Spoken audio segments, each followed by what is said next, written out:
Kingfisher நிறுவனம் கடனில் மூழ்கியது முதல் விஜய் மல்லையா பிணையில் விடுதலையானது வரை நடந்தது என்ன என்பதை தற்போது பார்க்கலாம். 2009 கிங்ஃபிஷர் விமான நிறுவனத்தின் பெயரில் பெறப்பட்ட 5665 கோடி ரூபாய் கடன் 7000 கோடியாக உயர்ந்து விட்டது என்று அறிவிக்கப்பட்டு பின் அது செயல்படாத சொத்துக்கள் என்று அறிவிக்கப்பட்டன. நவம்பர் 2010 கடனை திரும்ப செலுத்த 9 மாத காலம் அவகாசம் வழங்கப்படும் என்று வங்கிகள் அறிவித்தன. அக்டோபர் 2012 கிங்ஃபிஷர் விமான நிறுவனத்தின் உரிமை பறிக்கப்பட்டது. இதன் காரணமாக ஊழியர்களுக்கு ஊதியம் தராத நிலை ஏற்பட்டு பிரச்சனை எழுந்தது. மார்ச் 2013 கடனை திருப்பி செலுத்துமாறு யுனைடெட் பிரீவரிஸ் நிறுவனத்தை வங்கிகள் அணுகின.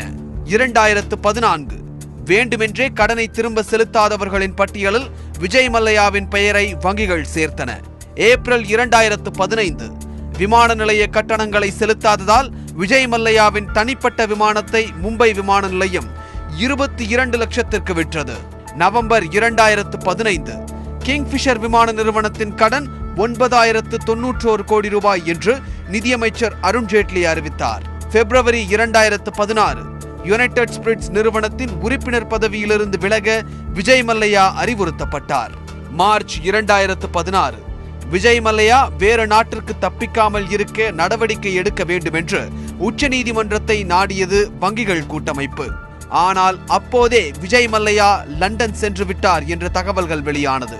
ஏப்ரல் 2016 அமலாக்கத்துறை சார்பில் தொடங்கப்பட்ட வழக்கில் விஜய் மல்லையாவிற்கு பிணையில் வர முடியாத பிடியாணை பிறப்பிக்கப்பட்டது.